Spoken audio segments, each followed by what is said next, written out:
Monas, Jakarta Pusat. Kobaran api dengan cepat membesar dan merambat dari satu bangunan ke bangunan lainnya. Penyebabnya diduga dari korsleting listrik di salah satu rumah. Sedikitnya 29 unit mobil pemadam kebakaran dikerahkan ke lokasi kejadian untuk padamkan api. Akibat kejadian ini, ratusan rumah semi permanen hangus terbakar.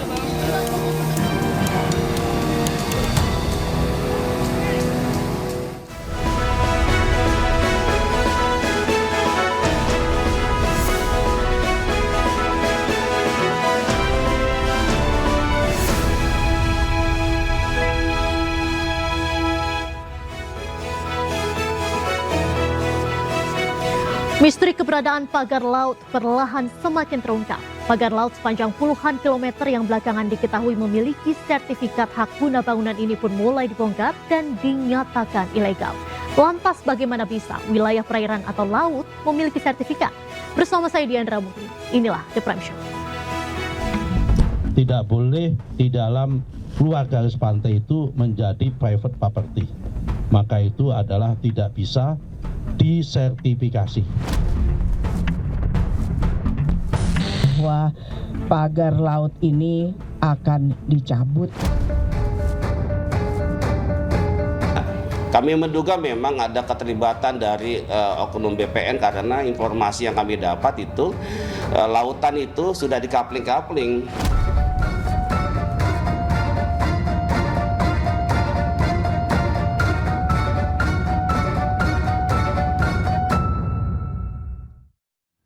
Pemirsa, pembongkaran pagar laut yang terpasang di Laut Tangerang hari ini kembali dilakukan. Pembongkaran melibatkan sebanyak 1.500 personil TNI Angkatan Laut serta KKP dan nelayan.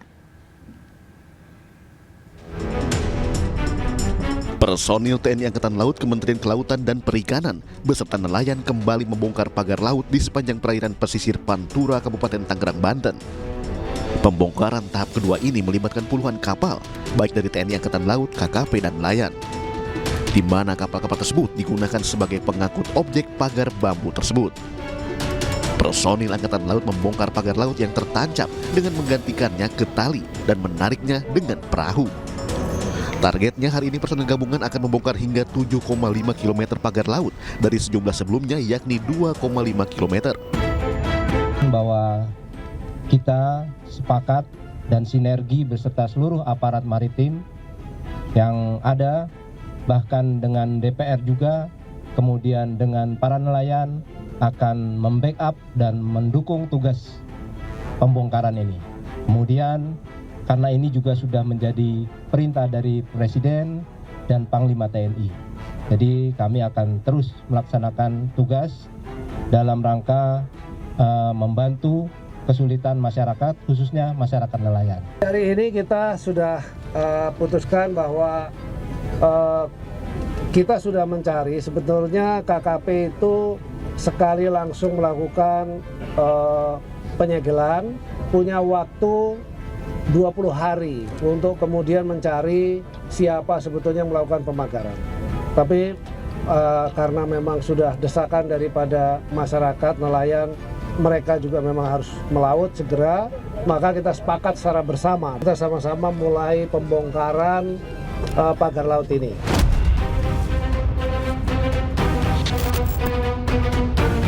Pembongkaran pagar laut ini nantinya akan terus dilakukan karena keberadaannya mengganggu aktivitas nelayan setempat.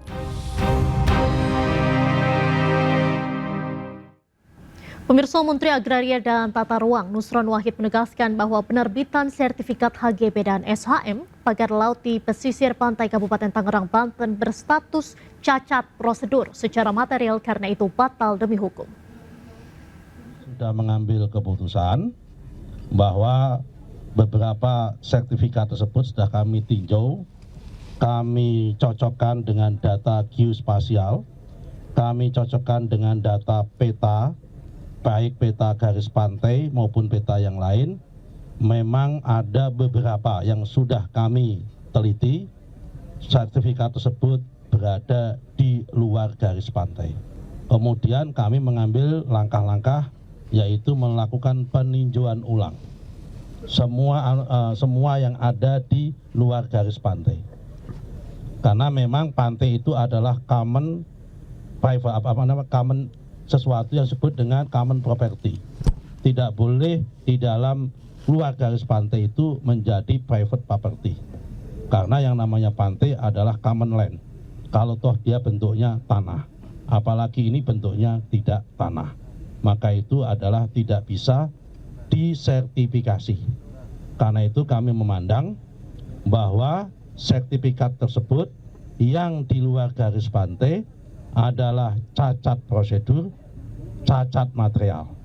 Karena cacat prosedur dan cacat material berdasarkan PP nomor 18 tahun 2021, selama sertifikat tersebut belum berusia 5 tahun, maka Kementerian ATR BPN mempunyai kewenangan untuk mencabutnya. Sebelumnya, Menteri Kelautan dan Perikanan Sakti Wahyu Trenggono menyatakan bahwa sertifikat hak guna bangunan atau sertifikat hak milik di dasar laut itu ilegal. Sementara ratusan sertifikat atas kawasan pagar laut dimiliki oleh perusahaan swasta.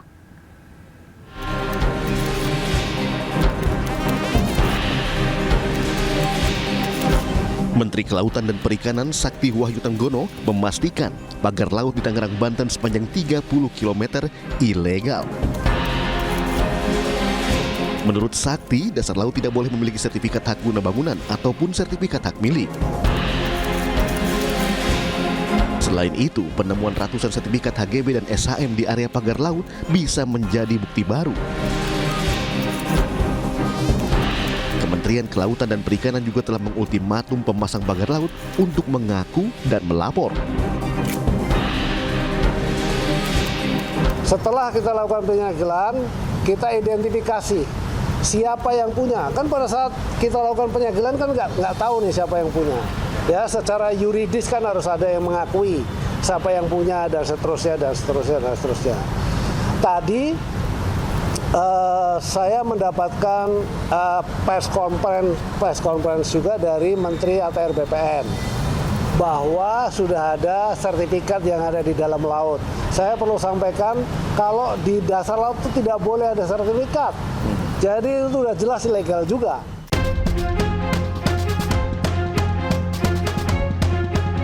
Sementara itu, Menteri ATR BPN menuturkan pagar laut di Tangerang telah mengantongi sertifikat hak guna bangunan. Jumlah sertifikat hak guna bangunan itu mencapai 263 bidang atas nama beberapa perusahaan. Kami mengakui atau kami membenarkan ada sertifikat yang berseliweran di kawasan pagar laut sebagaimana yang muncul di banyak sosmed tersebut. Jumlahnya 263 bidang dalam bentuk SHGB atas nama PT Intan Agung Makmur sebanyak 234 bidang dan atas nama PT Cahaya Inti Sentosa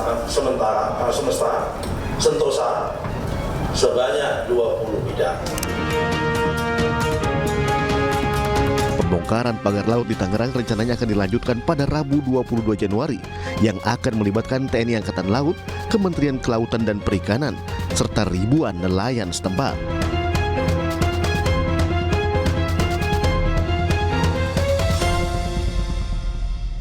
Pemirsa, The Prime News masih akan kembali usai jeda. Tetaplah bersama kami.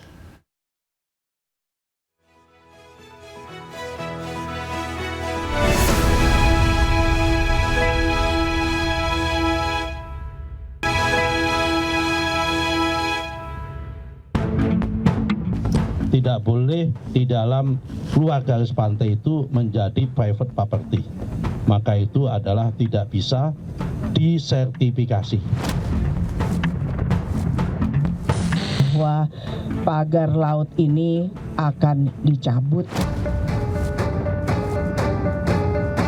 Kami menduga memang ada keterlibatan dari oknum BPN karena informasi yang kami dapat itu lautan itu sudah dikapling-kapling.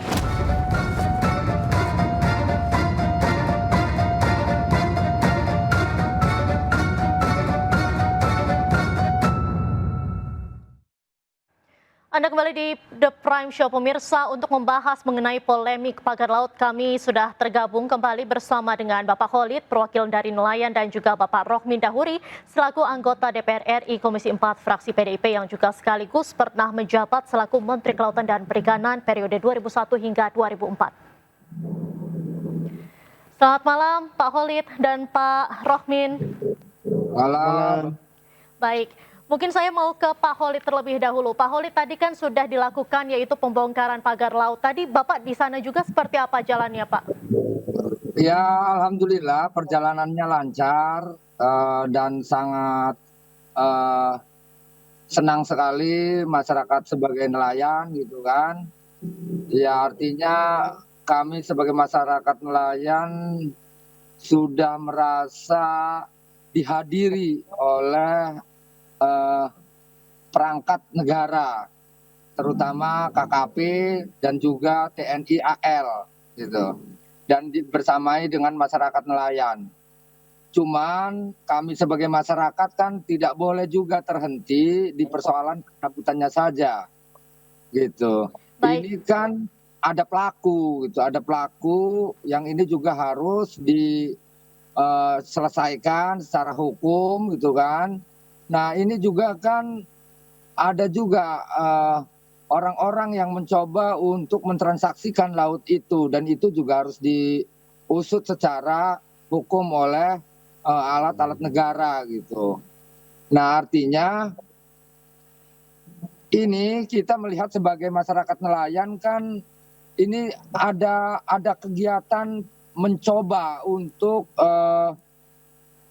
mentransaksikan laut itu, dan ini kan saya pikir melanggar hukum. Nah, kalau memang itu kemudian melanggar hukum, ini juga kan harus ditindak gitu. Dan ini nggak boleh tebang pilih ya, artinya jangan hanya kemudian yang ditindak ini hanya sebagian orang-orang kaki tangannya saja gitu kan. Tapi juga harus sampai kepada siapa otak di balik semua ini gitu kan. Makanya sering saya bilang negara tidak boleh kalah dengan sesuatu yang sifatnya itu bukan negara gitu. Ya kalau saya bilang ya korporasi itu. Sampai ke tingkat siapa sih otaknya pelaku pemagaran laut ini. Ini kan kita bukan hanya melihat dari persoalan pagarnya saja, tapi juga ini saya lihat mencoba untuk mentransaksikan laut, yang laut itu saya pikir kan simbol kedaulatan negara yang memang harus benar-benar dijaga gitu. Karena kan Baik. kalau kita bicara bangsa Indonesia itu kan antara tanah dan air gitu. Baik. Jadi air itu kan simbolnya laut gitu kan. Nah, ini laut mau ditransaksikan ini gimana? Ini harus ditindak secara tegas. Baik, Dan Pak Khalid. ini jangan sampai ada istilahnya kambing hitam segala macam, harus otaknya juga harus kena. Baik, Pak Khalid, sebelumnya ini kan ada pengakuan bahwa pagar ini didirikan swadaya oleh masyarakat. Nah, ini bagaimana Pak sebetulnya pengakuan oleh masyarakat ini? Ya kan kita udah bahas itu, udah selesai. Yang mengatasnamakan jaringan rakyat Pantura juga, yang namanya Sandi juga kita sudah patahkan itu. Ternyata kan saya pikir ini nggak logis gitu kan, nggak logis. Nah, artinya kalau kita hitung secara hitung-hitungan ekonomi, analisa ekonomi itu kan nggak masuk akal. Kalau itu yang melakukan swadaya. Nah, di ILC juga kan mencoba untuk membandingkan ini gitu kan dengan seorang nelayan gitu kan. Nah, ternyata lagi-lagi juga mentah gitu kan. Mentahnya kenapa? Ya karena yang mereka sebut nelayan juga ternyata kan bukan nelayan, tapi juga aparat desa. Kan udah saya bilang dari awal. Pengetahuan itu kan tergantung dari sumbernya gitu kan. Kalau sumbernya keruh ya pasti keruh, kalau sumbernya jernih ya pasti jernih. Nah, udah sering saya bilang bahwa jernih dan keruh itu kan tergantung motivasinya, ada kepentingan gitu kan. Nah, kalau kita tanyanya di aparat desa, staf desa, hampir seluruh di Tangerang ini akan setuju gitu kan, seolah-olah itu dibuatlah swadaya lah segala macam lah, inilah punya banyak alasan gitu kan. Tapi kan masalahnya di sini kan dengan fakta dan jelas sebelumnya saya katakan bahwa ini bukan hanya sekedar pagar laut untuk budidaya kerang hijau atau budidaya rumput laut atau pemecah gelombang. Faktanya kan ini ada surat yang sudah keluar, Baik. HGB gitu kan, SHM, dan ini atas nama orang dan itu harus diproses secara hukum gitu kan. Jadi menurut Artinya Bapak, artinya ini ada motif kepentingan siapa atau apa di balik ini, Pak? kan udah saya bilang ini ada kepentingan korporasi, PSN yang P2 yang di PSN kan itu. Jadi sebetulnya ini ada kepentingan di balik dari korporasi ini yang mungkin ingin membangun sesuatu di atas laut tersebut. Menurut Bapak seperti Ya itu? iya kan nanti mereka gini, paling alibi mereka mereka pagar itu sebenarnya mah tujuannya kan dia mungkin akan mengeplot, kan bingung dia mengukur laut bagaimana gitu kan. Makanya dia bikin petak-petak dengan cara petak-petak bambu itu. Nah itu seolah-olah dibuatnya sketsanya kan itu seperti tambak gitu kan. Nah dalih mereka adalah ini adalah tanah yang abrasi, yang dulunya adalah tambak. Kemudian ada sertifikatnya segala macam, atau ada gerik, atau ada AJB atau apa. Ini kan seolah-olah gitu. Nah cuman kembali lagi persoalan ini adalah bagaimana hukum itu bicara gitu. Kira-kira hukum bicara seperti apa ketika ada laut di kapling-kapling kemudian ditransaksikan, itu satu. Lah kedua, kira-kira misalnya lahan yang kemudian abrasi di laut itu posisinya kepemilikannya seperti apa? Itu juga kan diatur oleh hukum, undang-undang. Loh kan kita ini kan bangsa hukum, bernegara harus mematuhi aturan hukum. Kalau itu melanggar hukum ya lakukan secara hukum, ditindak gitu. Cuman ini kami berharap jangan tindakan hukum ini hanya sebatas kalau boleh dikatakan hanya pelaku-pelaku kecilnya saja, antek-anteknya saja. Tapi juga harus ditangkap ini Belandanya gitu kan, Baik, penjajahnya, otaknya. baik. Saat ini saya Karena mungkin kami ingin sebagai rakyat tidak sudi gitu. Laut kami sebagai simbol kedaulatan negara mau dicaplok oleh orang yang menjajah gitu. baik. Saya akan beralih menuju ke Pak Rohmin Dahuri. Pak Rohmin, sebagai anggota dari Komisi 4 DPR RI, kemudian juga sebelumnya Bapak pernah menjabat sebagai Menteri Kelautan dan Perikanan 2001 tahun 2000 hingga 2004. Apa iya sebetulnya perusahaan ini bisa mencaplok laut untuk kepentingan korporasinya sendiri, Pak? Ya, pertama saya Komisi 4 DPR RI mengapresiasi kerja tegas dari Kementerian Kelautan Perikanan dan TNI AL untuk awalnya menyegel kemudian membongkar pagar laut itu. Kedua, saya ingin menyampaikan dari 4 aspek, Mbak itu. Pertama dari aspek hukum, kedua dari aspek tata kelola pemerintahan atau cara-cara birokrasi pemerintahan dari mulai tingkat desa sampai provinsi sampai pusat itu bekerja. Menurut saya itu amburadul, nanti saya ungkap ya.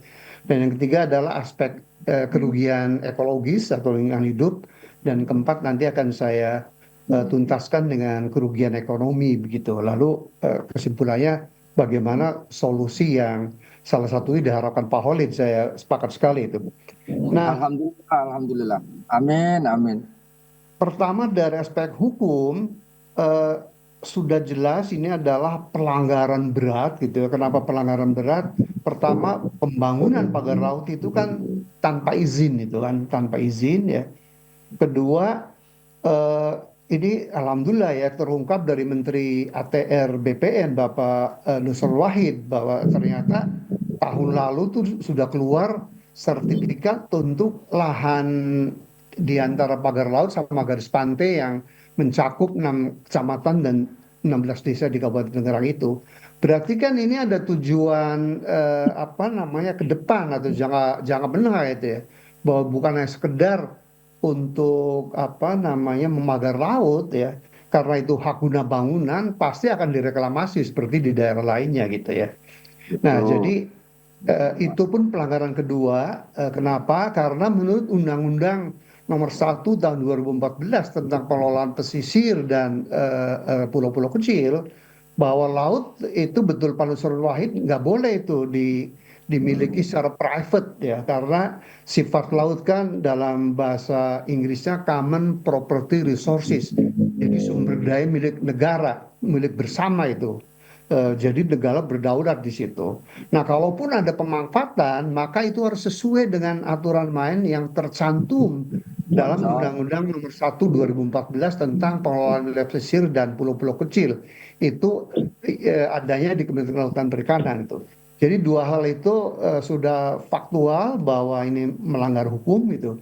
Yang kedua soal tata kelola pemerintahan dan cara-cara aparatur sipil negara bekerja, menurut saya sangat memalukan, tapi sekaligus input atau masukan buat Bapak Presiden Prabowo bahwa kejadian semacam ini kan bukan yang terjadi di Tangerang, di Bekasi, ya kan, di Benua, ya kan, di Ternate dan seterusnya. Ada 36 lokasi itu minimal tuh ya.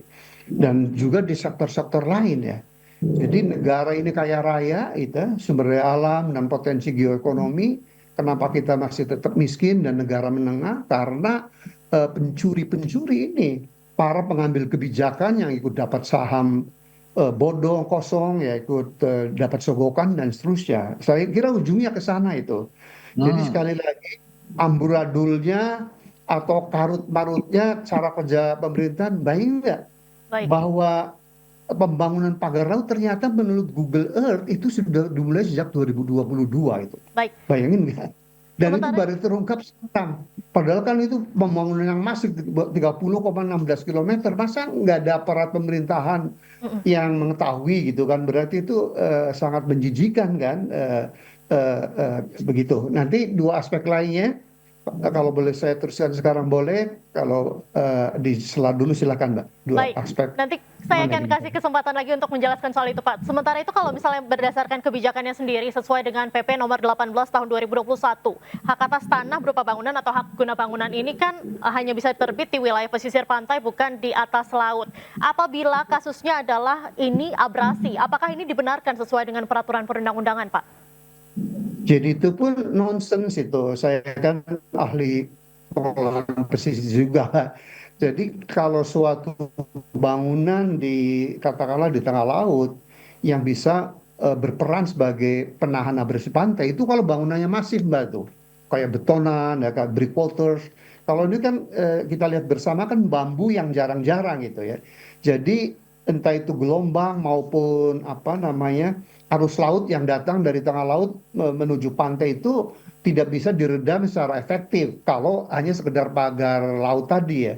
Akan efektif sebagai fungsi penahan abrasi pantai kalau itu masif. Itu pun harus dihitung secara engineering dan oceanografi, bagaimana alignment-nya atau posisinya dan bagaimana tebalnya gitu ya. Jadi sekali lagi kalau ada pihak yang mengatakan bahwa tujuan membangun pagar laut itu untuk melindungi garis pantai Tangerang, menurut hemat profesional saya itu sangat hoax lah gitu ya, nggak benar itu secara keilmuan memang itu, begitu Mbak.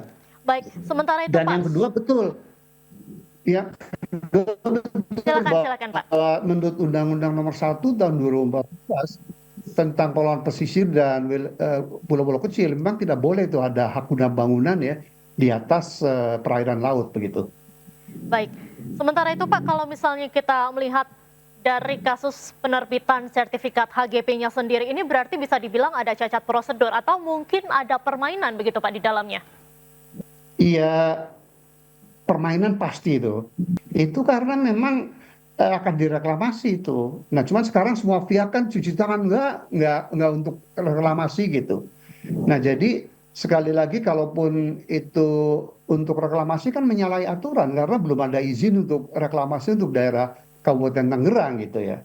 Jadi apapun alasannya bolak-balik ingin berdalih gitu ya, tetap saja kasus pagar laut itu menyalahi hukum secara berat gitu ya, dan maka dari itu harus diusut tuntas betul tuh siapa dalangnya, jangan hanya anteknya betul ya, siapa aktor intelektualnya. Bahkan lebih jauh dari itu bukan hanya, mohon maaf kalau kita kan harus menggunakan Paulit ya hajas praduga tak bersalah, jadi asumsikan bahwa sekarang belum ada pihak yang bersalah dulu gitu. Tapi kan dari investigasi KKP, kami DPR RI, LSM dan seterusnya tercium sih bau-baunya Fiat ini udah gitu. Kita udah ada datanya gitu. Cuman kan sebagai negara hukum kita nanti akan kita serahkan ke proses hukum, proses peradilan gitu. Tetapi saya berharap ya nanti proses peradilannya pun harus transparan, terbuka dan tidak seperti selama ini terjadi. Ada kasus terakhir itu seorang anggota Jaksa Agung Jawa Timur aja hartanya bisa 1 triliun gitu, hanya staf biasa gitu. Itu kan karena lembaga hukumnya disuap, dan kita karena ini kasus nasional dan serius harusnya sidangnya pun terbuka dan kita seluruh komponen bangsa akan mengawasi begitu. Baik, mungkin saat ini saya mau ke Pak Khalid lagi.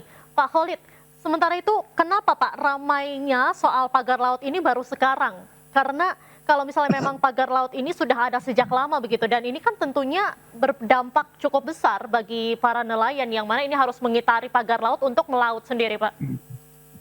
Ya, sebenarnya makan gini, bukan ramai sekarang ya, sebenarnya meramainya itu udah lama, ya cuman kan masalahnya yang namanya masyarakat kan punya batas kemampuan yang mereka nggak bisa jangkau atau nggak bisa lakukan itu. Nah artinya ketika sampai batas kelelahan atau kejenuhannya sebagai masyarakat nelayan itu sudah mentok, istilahnya kan. Artinya kalau istilah diinjak itu ketika masyarakat sudah diinjak ke dataran yang paling rendah gitu kan, sudah tidak ada dataran lagi, maka kan yang ditunggu hanya loncatan tertingginya, yaitu ramainya di medsos di mana-mana gitu. Ketika rakyat sudah mulai berani memberontak gitu kan. Nah artinya kan udah saya bilang, ini kok ada negara apa enggak? Gitu. Jangan-jangan kami ini seperti tidak ada negara gitu kan. Nah artinya perkataan ini adalah perkataan masyarakat yang sedang mengalami kejenuhan gitu kan. Artinya mengalami bebekan-bebekan persoalan yang selalu menimpa tiap hari, sehingga kami sebagai masyarakat marah gitu kan. Kalau memang negara tidak hadir dan tidak berani melawan korporasi itu, ya kami ya punya jalan sendiri untuk melawan itu. Nah makanya kami juga berharap di persoalan ini, jika ada HGB atau SHM yang dikeluarkan oleh BPN di atas laut, maka saya harap mohon dibatalkan. Baik. Mohon dibatalkan. Kalau tidak, ya kami akan geruduk kantor BPN itu. Karena ini udah menciderai kami sebagai nelayan. Merasa kedaulatan kami udah dirampok gitu. Baik, kita tahan dulu Pak Khalid. Berarti Pak Rohmin, rencananya ini terjadwal sudah untuk RDP Komisi 4 DPR RI bersama KPK ya Pak ya. Dan kita tahan dulu, bisa dijawab di segmen selanjutnya. Kita akan jeda dulu sejenak. Pemirsa, The Prime Show masih akan kembali usai jeda, tetaplah bersama kami.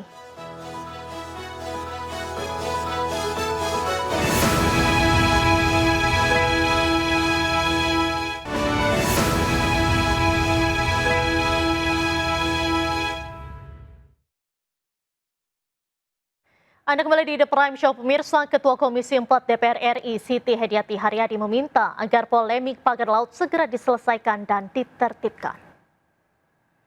Ini saya beserta beberapa pimpinan Komisi 4 melakukan peninjauan langsung pagar laut yang beberapa waktu terakhir ini sangat menghebohkan dan yang sangat mengganggu nelayan karena aktivitas mereka untuk melaut sangat terganggu ini.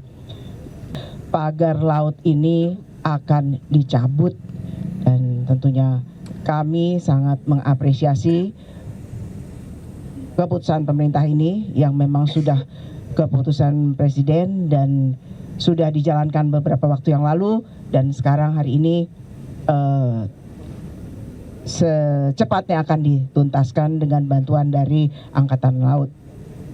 Kemudian mengenai sertifikat yang ada sudah kita dengar dari Pak Menteri bahwa ini akan dibatalkan karena laut ini bukan milik perorangan atau milik korporasi. Ini adalah milik kita semua. Jadi yang melanggar hukum, mengkapling-kaplingkan tanpa izin, tentunya kami dari DPR, terutama Komisi 4, meminta untuk ini segera diselesaikan dan ditertibkan. Saya rasa demikian. Terima kasih.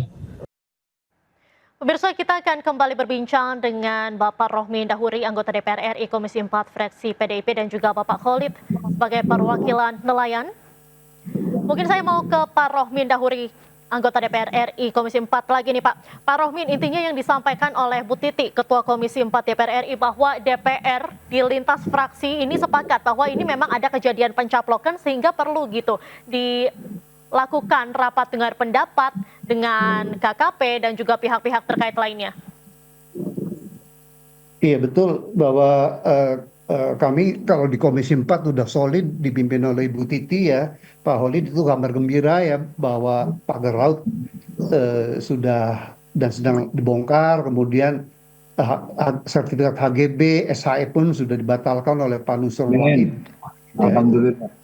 Nah, tetapi tujuan utama kami itu berapat dengan Kelautan Perikanan, ATR BPN, TNI Angkatan Laut dan stakeholder terkait lainnya, itu kita nggak ingin cara kerja bangsa Indonesia itu seperti selama ini, kayak bangsa pemadam kebakaran tuh.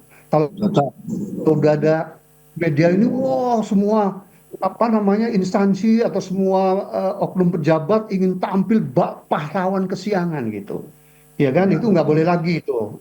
Dengan pimpinan Pak Prabowo yang insya Allah sangat jujur, harusnya para menteri, para dirjen, para direktur, para kepala dinas, kepala daerah tuh nggak bermain-main itu. Ingat nggak pidato terakhir Pak Prabowo itu?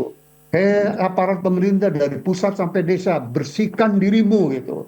Kan dahsyat itu. Nah, jadi besok yang akan kami cecer itu pertama akan menanyakan apakah sudah menemukan aktor utama dari pembangunan pagar laut ini gitu kan.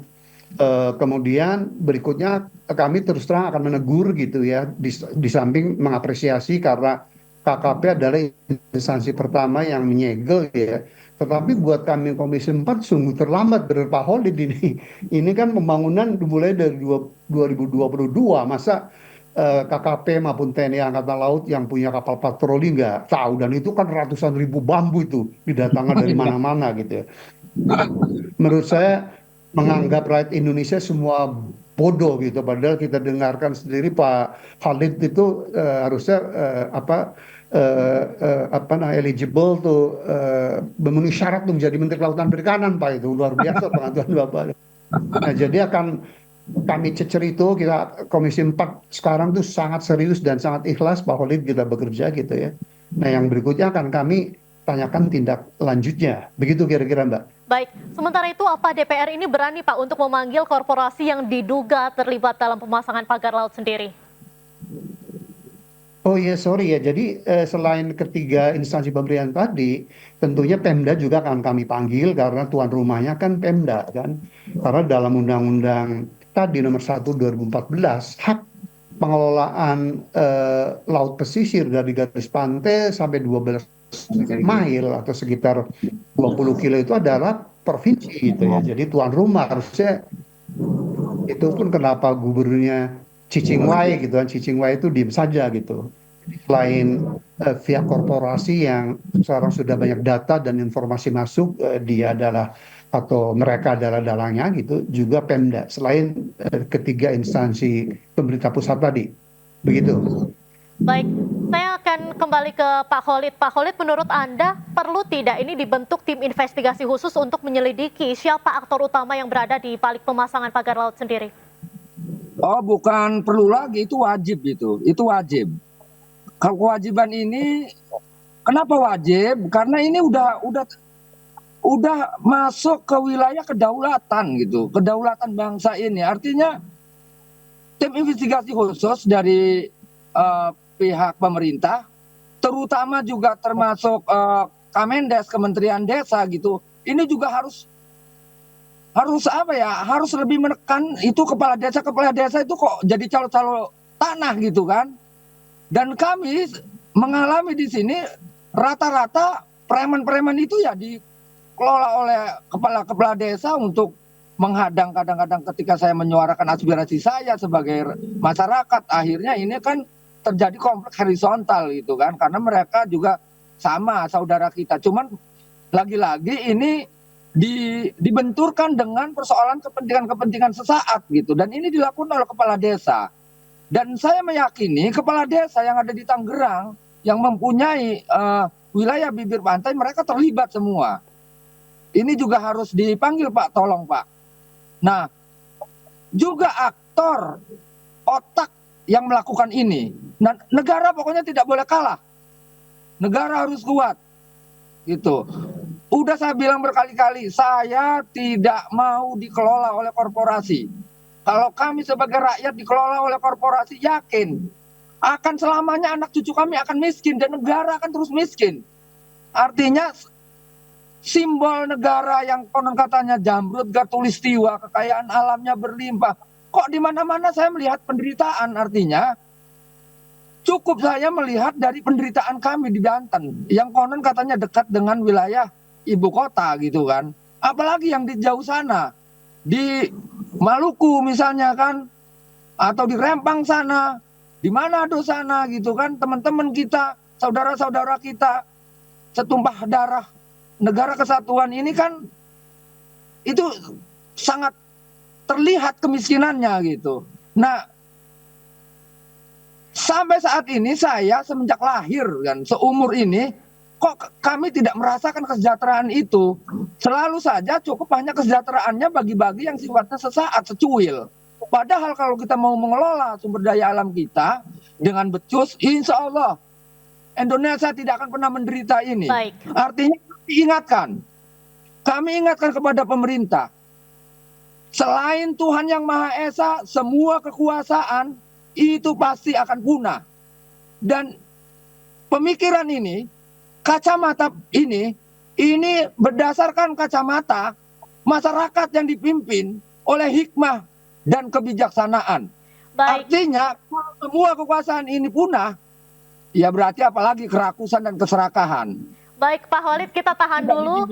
Saya akan beralih ke Pak Rohmin. Pak Rohmin, tadi Bapak sudah dengar sendiri bagaimana masukan dan juga aspirasi dari pihak nelayan. Nah, dari DPR sendiri ini apakah berani untuk melakukan suatu gebrakan gitu? Misalnya membuat satu panitia kerja atau panja untuk melakukan investigasi terkait dengan siapa aktor utama yang berada di balik pemasangan pagar laut sendiri, Pak? Mbak Aprilia, ingin saya yakinkan atau pastikan kepada seluruh rakyat Indonesia bahwa kami Komisi 4 DPR RI yang memang ditugaskan di DPR, kan banyak komisi itu, dan komisi yang bertugas soal kelautan, perikanan, pertanian, kehutanan, ya komisi kami itu kami bekerja sangat serius dan all out, tuntas itu, nggak akan ada main-main ya. Oleh karena itu perlu dibuat panja atau tidak bergantung pada hasil rapat dengar pendapat kami dengan instansi pemerintahan terkait seperti KKP, TNI AL, Kementerian ATR dan BPN, kemudian Pemprov, Pemkab. Saya juga akan mencatat usulan dari Pak Khalid, bahkan saya panggil itu oknum-oknum aparat kepala desa yang terindikasikan gitu ya, main mata gitu. Nanti dari hasil RDP itu kalau memang sudah tuntas, misalnya aja sudah ada laporan dari Kementerian Kelautan dan Perikanan gitu, sudah ini bahwa Bapak anggota DPR yang terhormat, inilah aktor utamanya, nggak perlu panja ya, tinggal kita serahkan ke proses pengadilan melalui kejaksaan kepolisian dan kehakiman, begitu kira-kira. Karena sekali lagi Mbak Aprilia, Pak Khalid dan seluruh pemirsa iNews yang sangat saya banggakan, kita adalah negara hukum. So rules of law ya, jadi azas-azas hukum harus diterapkan dan ditegakkan supaya adil, begitu. Baik, terima kasih banyak Pak Rohmin Dahuri, anggota DPR RI Komisi 4 fraksi PDIP, dan juga sebelumnya Pak Khalid sebagai perwakilan nelayan. Tentunya kita akan terus mengawal bagaimana kasus pemasangan pagar laut yang ilegal ini, dan tentunya kita akan terus kawal di DPR RI bagaimana kelanjutannya. Terima kasih Bapak-bapak, salam sehat selalu. Pemirsa, The Prime Show masih akan segera kembali usai jeda, tetaplah bersama kami.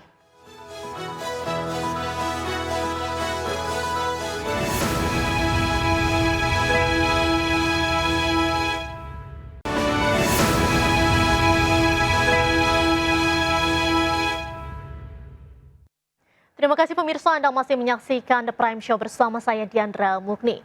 Tim SAR gabungan masih terus mencari korban yang tertimbun longsor di Kabupaten Pekalongan. Di antaranya jasad 2 korban yang diduga tertimbun reruntuhan rumah mereka karena diterjang longsor.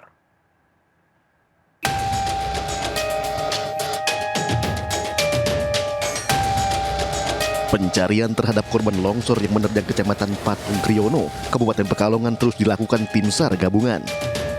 Petugas sampai kerahkan anjing pelacak untuk mencari para korban. Tim SAR diantaranya mencari jasad 2 korban yang salah satunya masih balita.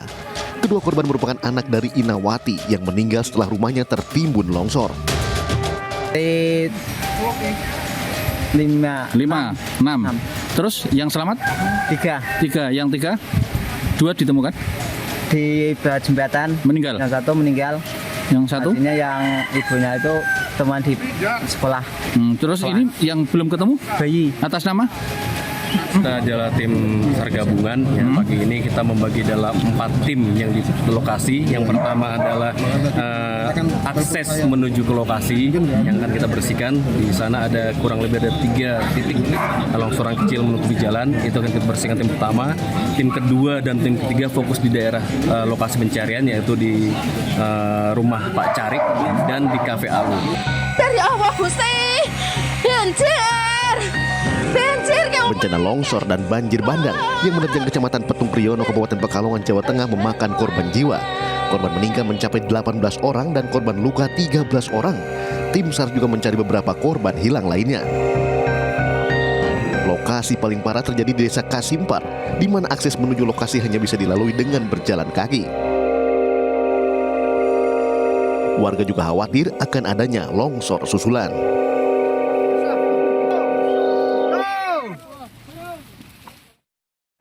Kita beralih ke informasi lainnya pemirsa, 1 kantong jenazah korban dalam kondisi tidak utuh kembali ditemukan dan dievakuasi oleh petugas gabungan tim DVI Polri, Polres Metro Jakarta Barat, Gul Karmat dan BPBD Jakarta Selasa sore. Jenazah korban ini ditemukan petugas di lorong lantai 8 ruang karaoke tempat hiburan malam Tiara. Dan pemirsa, informasi ini sekaligus menutup The Prime Show malam hari ini. Saya Diandra Mukni, mewakili seluruh kerabat kerja yang bertugas. Pamit undur diri, terima kasih dan sampai jumpa.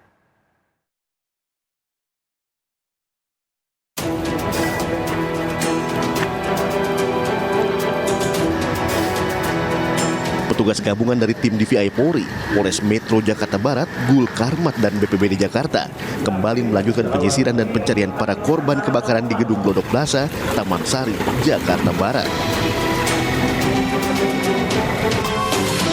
Setelah beberapa jam, 1 kantong jenazah korban dalam kondisi tidak utuh akhirnya kembali berhasil ditemukan. Jenazah korban ditemukan petugas di lorong lantai 8 ruang karaoke, tempat hiburan malam Tiara. Lantai 7 Gedung Glodok Plaza yang sudah bisa diakses membuat petugas langsung memasukkan kantong jenazah korban ke dalam mobil DVI Dokpol Polri untuk segera dievakuasi ke Rumah Sakit Polri Jakarta. Alhamdulillah kita tim gabungan yang dipimpin oleh Pak Kapolsek berhasil menemukan 1 kantong jenazah mayat yang sudah diidentifikasi dan sudah dibawa ke rumah sakit. Setelah kita teman di tim DPI yang dibawa ke rumah sakit Taman Sari. Oke, 1 kantong jenazah hari ini itu ditemukan di lantai berapa dan posisinya mungkin bisa dijelaskan di mana? Ketemunya di lantai 8 pas di lorong jalan. Kapolsek Taman Sari AKBP Rianto menuturkan, proses pencarian dan evakuasi korban akan terus dilakukan setelah pihak pengelola Gedung Glodok Plaza membersihkan puing reruntuhan, termasuk olah TKP yang akan digelar Puslapor Polri jika kondisi dalam Gedung Glodok Plaza di lantai 8 dan 9 dapat dinyatakan aman bagi petugas. Kalau pencarian tadi sih kita lebih fokus ke ruangan-ruangan ya, yang sudah akses yang kemarin sudah kita buka. Kita tadi menggunakan pemotong, tapi kita fokus ke ruangan-ruangan, tapi tadi malah ketemunya di lorong. Hari ke-6 proses pencarian 14 orang korban dikabarkan hilang telah dilakukan petugas gabungan. Sebanyak 9 kantung jenazah korban telah dievakuasi petugas pasca kebakaran besar yang melanda gedung Glodok Plaza yang dimana api bersumber dari lantai 9 tempat hiburan malam diskotik Tiara. Hingga saat ini polisi masih belum dapat memastikan penyebab kebakaran gedung Glodok Plaza yang terjadi pada Rabu malam 15 Januari lalu.